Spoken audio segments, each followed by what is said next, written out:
Kilinde katoyemba ke balinga ki baboma IDPS mais IDPS angwe kufite kana Kabundi na ba Félix na ba Ribens na biso ba fils Mukoko to maintenir to koti congrès pelelo Félix Mokonzi Fati donc yende Fati donc lelo Félix nde Mokonzi rien à dire.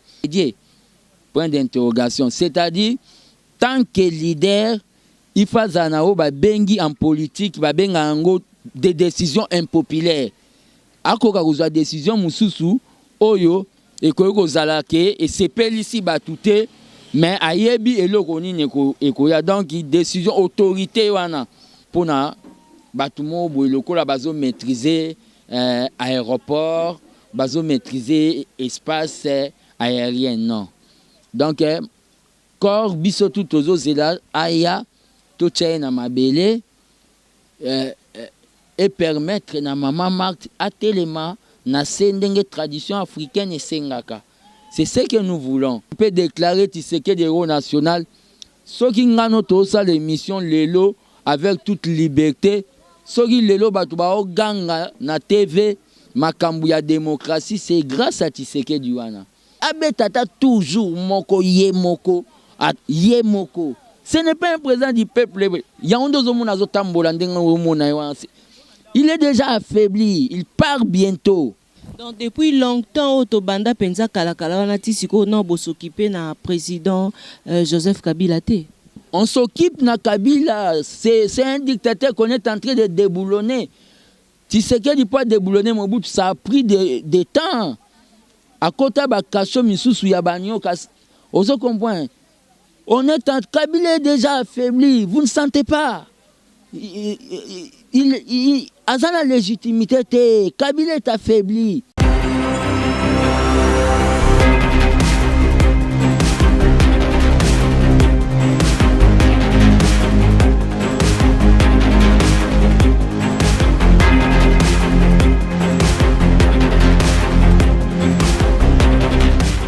Un message beaucoup. Binonyo so mikolo ezaka makambu ya Congo millennium. Congo millennium. Tatiana Osango. Ba diaspora nyonso bana Congo bana monde entier en fait. Nazo lancer bino message oyo. Bolanda émission oyo Congo Millennium. Bolanda émission oyo ezali ya sans polémique parce que Tatiana Osango yemei aza anti-polémique aussi. Mote na baladi nyonso ya monde, ba internaute nyonso ya monde. Na sengi bino tout bolandaka émission l'invité sur Congo Millennium avec Tatiana Osango, câble mère de la presse congolaise.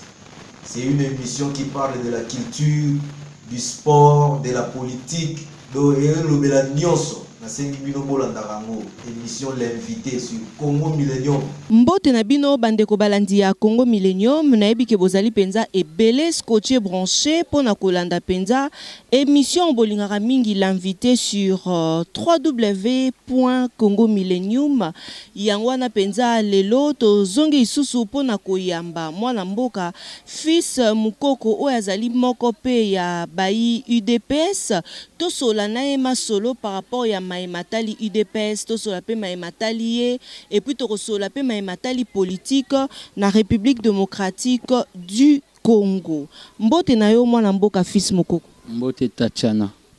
Fils Mukoko moi mikolo penza et leki ebele tozomona o lisusu te. Fils Mukoko toyebi biso na Congo Millennium toyebi ke santé vraiment mute déranger ki yo santé déranger ki yo pona nini bacheli au moins lokoto ezali malade osali nango combien de temps po tozomona o lisusu te.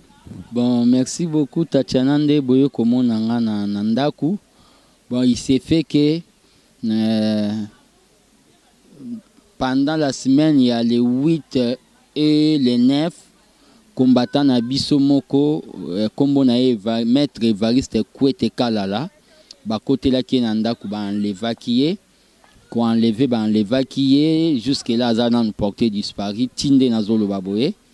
Tant que membre ya cellule Maziba Nama Lemba o na quartier na Vandaka, na salaki na dirigaki réunion mixte tokitaki nandaku na bango poto kokako ko matisa quand même moral ya ba parents na ye na idée que ndenga zomona na te tout juste l'air na ye koya nazongi na ndako nasali mbala moko crise oyo esalaki ke bamemaki nga na hôpital.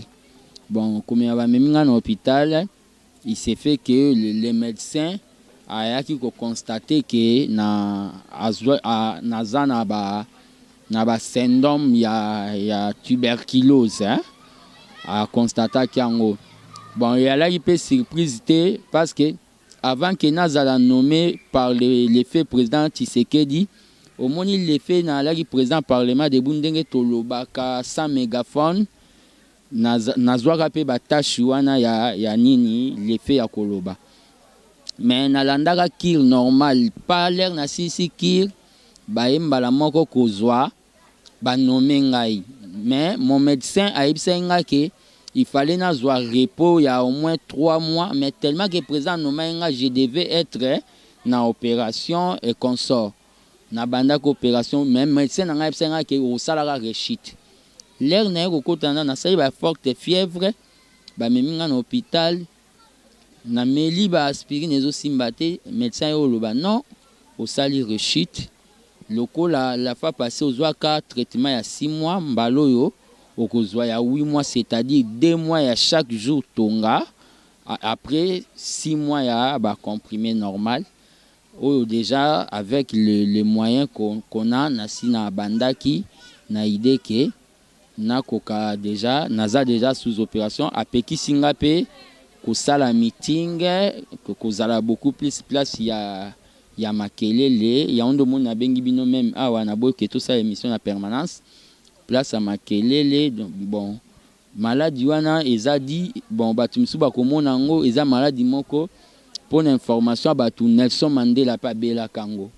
Donc eza maladie dit suite pe na kolia ya mabe régime oyo a imposé biso awa na mboka. Bon, vous mangez mal, donc des fois na aux autres travailler mingi vous mangez mal, ces histoires là c'est ce qui m'a créé un peu maladie wana. Mais avec la grâce de Dieu je crois bien que je vais me rétablir et continuer le combat. Balandinyo sa Congo Millennium bo comprendre penza pourquoi tozaki komona mwana mboka fils mukoko te kasi fils mukoko likambo mususu penza eza ya koyeba parce que tomoni sorti ya Kabund des exécutifs national fils mukoko yo ozalaki te. Ouais, pour votre ndenge ka batutu ba monaki na Kabund de oyo ya président Félix Banomengaïté, c'est un parti politique. Un parti politique, tout le monde a même pas n'angamba ba voisin, batumisu soka ba vandi CP 5 ans. Peut-être que vous avez nzamba yebagi ki na usala rechite, parce que on m'a demandé d'être silencieux, d'être vraiment sans fonction pendant 8 mois. Peut-être nzamba yebaki. Donc tous les plans, il n'y a pas d'hasard. Et à part ça, comme on a bimité, bon, babimi, bonne chance, c'est les partis. Moutou oyo azalaralem suna ituri to na mbandaka na IDPS à travailler en exécutif national te tachana. Donc on peut servir les partis même sokoza na mwanda. Même si vous allez sous na idiofa, au servir parti, même aux na Canada, même aux na London City, au servir nos partis. Donc je vais servir les partis. Je sais très bien que la place est belé, la commission électorale du parti, Ezali, bon, la Ligue des jeunes. Je vais servir les partis au moment opportun. Ndenge ba konziba au mona mais je suis déjà fils mukoko, nasina bima donc naza déjà Moupepe Moutako Kanga Azate. Fils Mukoko, évaluation na yo personnel na IDPS. Bon, évaluation na personnel na Kabund 1. Kabund 1 yalaki nanu oyo Yemoko, le grand prêtre, l'immortel Tshisekedi anomaki. Donc anomaki vraiment o tobengi ke ba commando. Comme si ayebaki ke il fallait nzamba bengaye. Évaluation na d'abord ezana na koloba positif. Dans le sens que tu arrives à nettoyer parti na o to bengi ba mouton noir neti ba genre neti ya ba mubake to meta bango dehors parce que et ce n'était pas facile ya kobimisa bato ne bamubake libanda.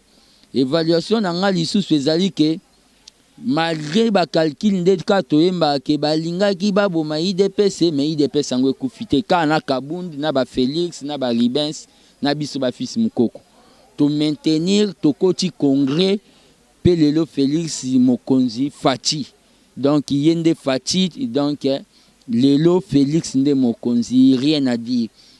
Évaluation na nga eza ke pendant nalaki secrétaire national ya mobilisation na activaki à tout moment ba parlement debout chaque 5 heures na alain ba parlement debout ya Zandu peut-être on est occasionné ba malade j'étais en action beaucoup plus et en plus et elle a été qui na bureau non na ba marche pe na banda kozala ce qui motivait les locaux et à part ça j'ai organisé oui que IDPS c'est na moi ba problème financier j'ai organisé na ba moyen obino bato bolinga ngo bolanda ngai ba activité na banda ko benga ba éveil citoyen na salisa kango de na parcours nanga na salisa kango de j'ai organisé ces histoires dans évaluation nanga na koloba ezande peuple ndé à ko juger dans le sens que comment moi j'ai à travailler.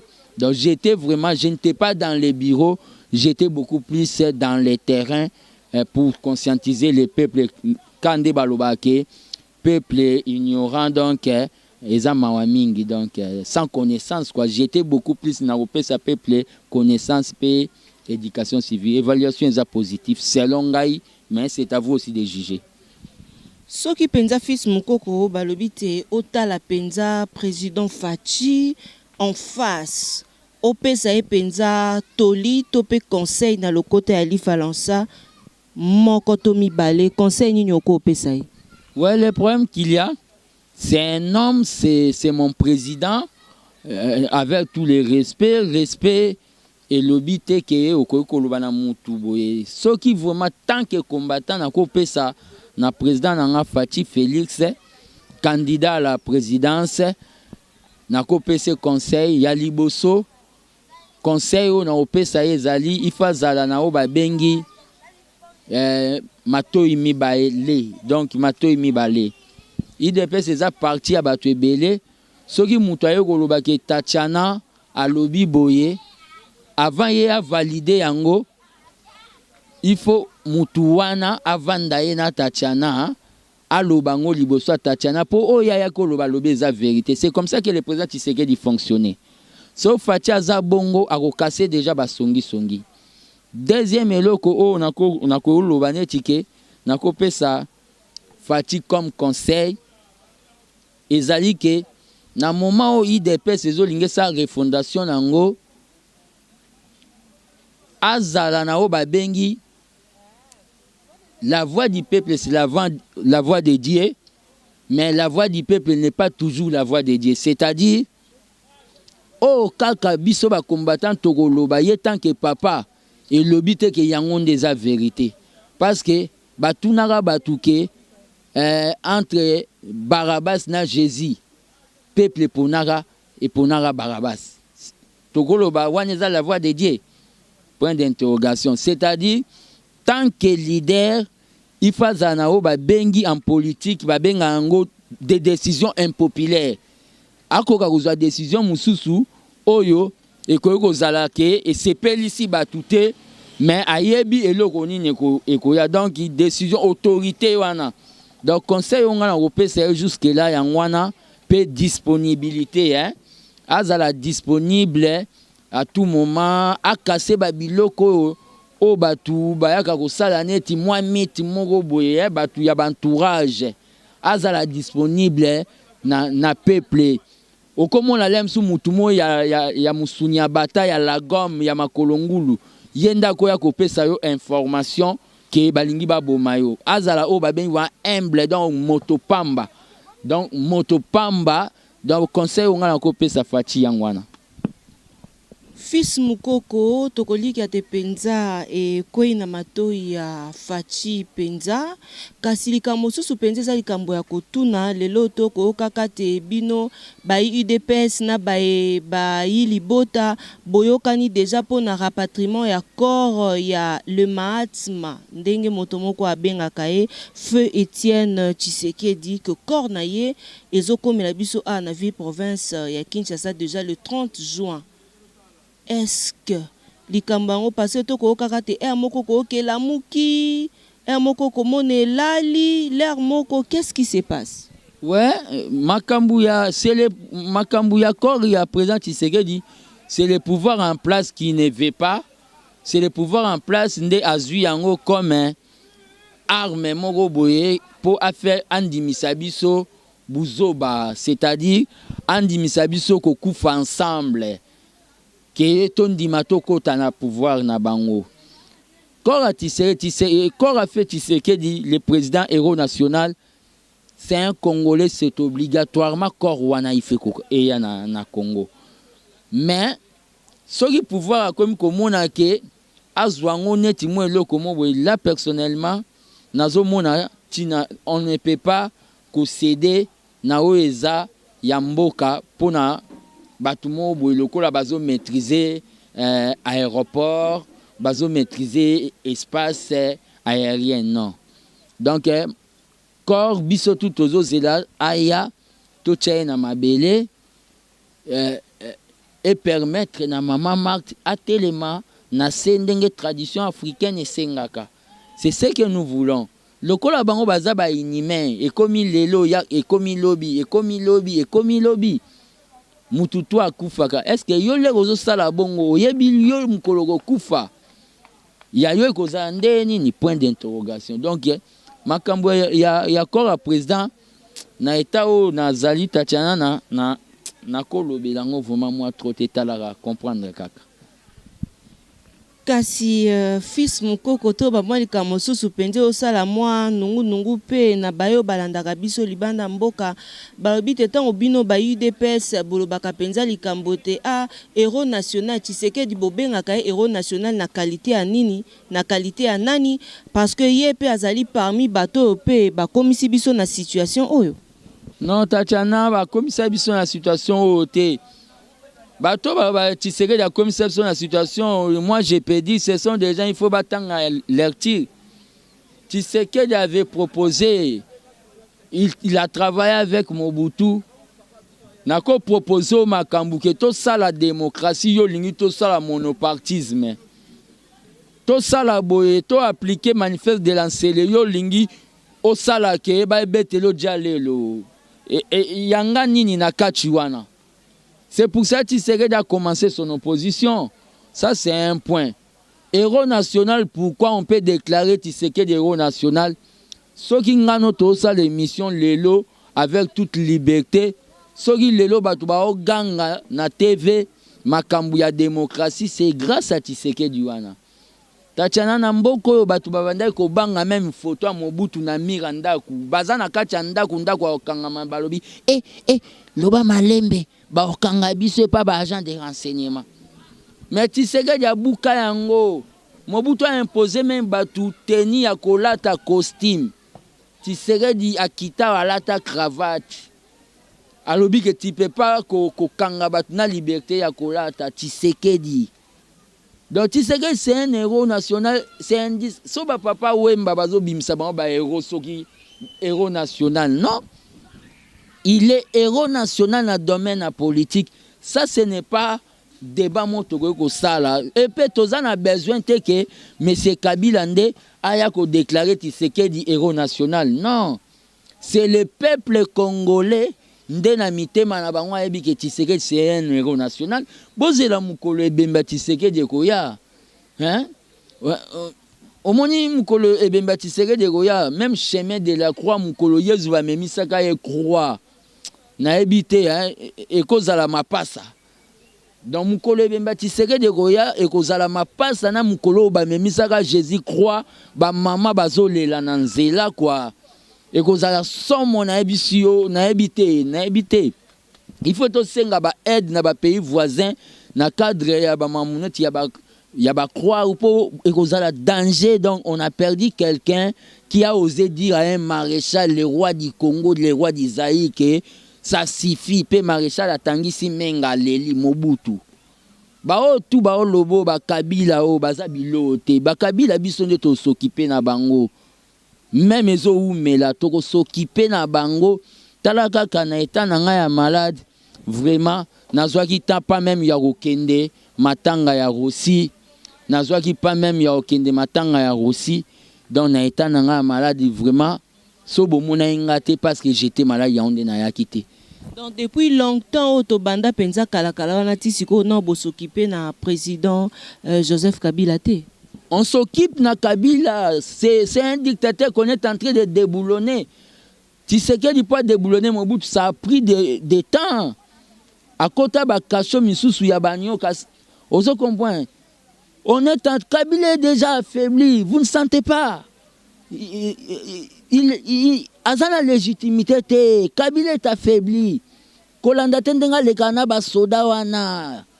Batike ka yemo kwata na kati ya mateta wa omona a kokate. Si c'est un président au babeng le président du peuple, abetata toujours moko yemoko yemoko. Ce n'est pas un président du peuple. Il est déjà affaibli. Il part bientôt. Fils Mukoko, tolobela sikape likambo ya meeting ya ensemble pour le changement. Oyo, ezali ko kambama na mwana mboka président Moïse Katumbi. Yepe bazali ko bongisa penza milulu moko ekozala le 9 juin. Le 9 juin, et si ka opeka kabino na UDPS bosalaki meeting na bino komi nini pa na bino ba opposant bo komi ko beta na ndembo botala nani aleki muninga na popularité to pe ezanini. Bon, c'est la démocratie, hein. Liberté à mutu nyonso akoka ko sala activité na pour na biso UDPS c'est la démocratie. Bon, tozo zela total le 9 juin ngo na Sainte-Thérèse. Ndenge bandeko ya ensemble ya Moïse Katumbi balobi olobi bien bandeko ya ensemble ya Moïse Katumbi, c'est-à-dire ensemble ba parti belé mais o biso UDPS to salaki ezalaki UDPS l'Union pour la démocratie et le progrès social. Tshisekedi o ngana alaki na comité préparatoire ya meeting oyo to salaki na budget nyonso to salaki mbongo etikalaki $500 et 28 000 francs congolais au tokende kozongisa na caisse. J'étais là pour la première fois bilan eza parmi ba bilan pe pour la première fois dans l'histoire à UDPS manifestation ça mbongo etikala ba kezongisa et aleka ponga fils mko na na comité wana. Dans le point mais a dit que meeting ya ensemble lobby bien ensemble go salama tozo tala to pesi ba bonne chance tozo senga na ya André Kimbuta apprendre acte ndenge ba informer à sécuriser bango ba sala meeting wana eza meeting ya ensemble o biso to sala ki ala ya Union pour la démocratie et le progrès social UDPS. Fils Mukoko, une dernière question koluka koyeba penza oyebite ba élection ndenge ezaboye baiki bazo ba élection ekozala te baiki élection ekozala yo lobini. Bon baiki ba élection ekozala te baiki ba élection ekozala pona ngai élection ezali élection ba benga libre et transparente tokoki kokende élection na benga de fantaisie démocratique te kaka poto kende po batie date moko boye pe mutu mwa yeli bato loko moko boye oyo nanu ezala te kombo nango machine à voler. Azo insister nango. Donc pour nangai élection avec machine à voler vaut mieux boycotter les élections batu bavandi na ndaku et kolakisa na opinion nationale que pouvoir wana ezali illégitime. Yemo na conscience na royeba ke soki faible participation et salami batu tout bavandi na bandaku akeka ye na olive na nanga bake ko voter Kabila akeka na batu na ye ba mende bakeika komi voter bango moko biso tout ovana na biso na bandaku kutu nazo senga tanzambe jour ango mbula makase beta na cadre que élection wana opinion comprendre que on ne peut pas aller dans l'élection mobo o mutu déjà ça programmer makambu na ye. Po na ngai élection na mboko yo et là on a profiter surtout au moni bino ba ndeko na so bwana diaspora so na lobby office mko wa lobaka. Moment au bovandi c'était moment bino bando sala oui pour les élections bo bando sala ba manifestation oui pour les élections à RD Congo non avec la machine à voter. So bozo sala ba manifestation beaucoup sala ta eloko mo biso to sala ba jeudi saint en 2011 beaucoup banda ko sala te non pour la machine à voter eloko wana bobo ya machine à voter wana Kabila n'a pas volonté ya organiser des élections. Il est en train de rêver Kurunzinza, il est en train de rêver Sassou Nguesso, il est en train de rêver Paul Biya. Kabila rêve, il est en train de rêver Kagame, il rêve. C'est-à-dire pour Nabiso ngai pour ngai élection na mboko yoko sa mara sans M. Kabila. Aller aux élections avec M. Kabila, wanezane tiko sala blague na ebso kutu peuple pas okene go voter te. Peuple pas okene go peuple mo kutu so iga butoke élection M. Kabila na azali en exercice. Peuple okene go voter te. Peuple congolais sa kola za peuple en 1960 te. Merci beaucoup Fils Mukoko na bayi diaspora nyonso bozo andabso bozo comprendre que Fils Mukoko vraiment santé zo permettre te kasi to lobisie to kabwana ya opesa numéro na ya contact pour na bayi ki oboza na besoin na e to signaler bino pe que mo pandisango moko ye azali ya Radio Okapi na kombo ya Innocent Olenga ye azali mo pandisango na Radio Okapi et puis azali responsable ya Scoop ye azala ki arrêté bamema ki azala ki enlevé bamemi esika moko boye eyebanite likambo ba enlèvement pe et pas ba journaliste penza ekomi ebele tozo comprendre te pourquoi kasi to promettre bino to royamba po na bino mwana mboka Peter Tiani yende to kosombiti na makanisi par rapport ya likambo oyo ya enlèvement ya mopandisango oyo yepe ameseni penza kopesa kabiso bakangi epona nini boko kango epa Peter Tiani parce que a publié ki élément moko kopesaka bayi ndenge zakate epe a publié ki penza na journal na ye que a tangi bakombo ya bakambi nyonso ya mboka na biso bao bazali na ba double nationalité yango penza nde esali que azala enlevé. Bokozwa penza ba détail nango na mikolo oyo mizali koya Fils Mukoko tokomi na suka na bayi diaspora bazolanda yo numéro na ya contact. Ouais, na bayi diaspora o bazolanda ngai numéro na ngai ya contact eza 085 084 65 55 085 084 65 55 na numéro na ngai yangwana na kozala beaucoup plus un peu rare mais à tout moment soki moi eloko ya kolobezali na kokoka ko benga Tatiana poto meka koloba po Congo eza ya biso oyo nzoto ekoyoko kufa mais molimo ifetika le peuple gagne toujours. Merci beaucoup Fils Mukoko na maloba wana penza nde totie litono ya émission na biso l'invité ya mokolo mwalelo. Merci beaucoup na le number 1 ya Congo Millennium Ricky Dibendi mon boss elongo na languli la pomme verte motema ya Ricky Dibendi. Voilà, il y a encore un mot. Peut-être batu bako kanisa ke na lobby ke na maladie pour ba réseaux sociaux comme lokuta. Ça sont des comprimés à tuberculeux hein. Donc je suis déjà sous kir. Peut-être beaucoup kanisake à lobby kaka l'aime soit a besoin mbongo pour beaucoup moins kanisape moi trop c'est ça. Merci beaucoup Fils Mukoko et merci également à celui qu'on appelle de Gaulle Mavinga le roi Motema et la reine Agnès Ono Tetelake Mafumbe et aussi à celui qu'on appelle l'évangéliste Guigui Kabouya cité des Oliviers. Merci na ba union so bo sepera na biso champion ma gauche éternel champion. Tozana bino dans Serge Mbaka balobi mwana yangana ya maman bébé Amatu ya moto feu bébé Amatu o vraiment atika biso. Et merci également Mireille Osango, Cécile Osango et à tout le monde de nous avoir suivis. Os Osango, les patrons, je vous aime beaucoup. Continuez, vous abonner. Message Moreza Ponabino. Si vous avez besoin peut-être aux anaba obsèques, non, vous allez organiser à Okufeli Bokilo, Okufeli Papa, Okufeli Maman. Congo Millennium me font li ba porte na Ponabino. Vous contactez ba numéro ezali affiché wana pona ba masolo boye ba nini pour que to tie la bino ba masolo na bino ya ba matanga ndenge ko lekanela awa na kin en direct ya Congo Millennium. Soki nzamba zongite.